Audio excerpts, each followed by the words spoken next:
ನಿನ್ನೆ ನಮ್ಮ ಮಂಗಳೂರು ಪೊಲೀಸರಿಂದ 6 ಜನ ಡ್ರಗ್ ಪೆಡ್ಲರ್ಸನ್ನು ಅರೆಸ್ಟ್ ಮಾಡಲಾಗಿದೆ.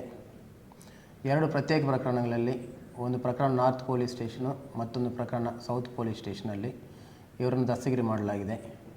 ನಾರ್ತ್ ಪೊಲೀಸ್ ಸ್ಟೇಷನ್ನಲ್ಲಿ 4 ಜನ ಆರೋಪಿತರನ್ನು ದಸ್ತಗಿರಿ ಮಾಡಲಾಗಿದೆ. ಇವರಿಂದ 53 ಗ್ರಾಂ MDMA ಹಾಗೂ 100 ಗ್ರಾಂ ಹೈಡ್ರೋವಿಟ್ ಗಾಂಜಾ ವಶಪಡಿಸಿಕೊಳ್ಳಲಾಗಿದೆ. ಅದೇ ರೀತಿ ಈ ನಾರ್ತ್ ಪೊಲೀಸ್ ಸ್ಟೇಷನಲ್ಲಿ ಅರೆಸ್ಟ್ ಮಾಡಿದವರಿಂದ 60 ಗ್ರಾಂ ಹೈಡ್ರೋವಿಟ್ ಗಾಂಜಾ, 1 kg ಜಾಸ್ತಿ ಗಾಂಜಾವನ್ನು ಕೂಡ ವಶಪಡಿಸಿಕೊಳ್ಳಲಾಗಿದೆ. ಇವರೆಲ್ಲರೂ ಕೂಡ ಮಂಗಳೂರು ನಗರದಲ್ಲಿ ಹೆಚ್ಚಾಗಿ ಸ್ಟೂಡೆಂಟ್ಸ್ಗೆ ಮತ್ತು ಮಹಿಳೆಯರಿಗೆ ಕೂಡ ಡ್ರಗ್ ಸಪ್ಲೈ ಮಾಡ್ತಿದ್ದಾಗಿ ಗೊತ್ತಾಗಿದೆ.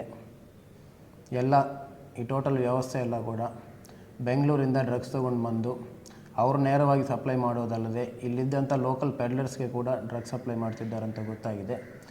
ಇನ್ಫಾರ್ಮೇಷನ್ ಎಲ್ಲ ಬಂದ ನಂತರ ನಮ್ಮ ಸೆಂಟ್ರಲ್ ACP ಅವರ ಟೀಮ್ ಎಲ್ಲರೂ ಕೂಡ ಕರೆಕ್ಟಾಗಿ ಪ್ಲಾನ್ ಮಾಡಿ ಎಲ್ಲರೂ ಡ್ರಗ್ಸ್ ಹಿಡ್ಕೊಂಡು ಇದ್ದಾಗ ರೆಡ್ ಹ್ಯಾಂಡೆಡಾಗಿ ರೈಡ್ ಮಾಡಿ ಎಲ್ಲರನ್ನೂ ಕೂಡ ಅರೆಸ್ಟ್ ಮಾಡಲಾಗಿದೆ.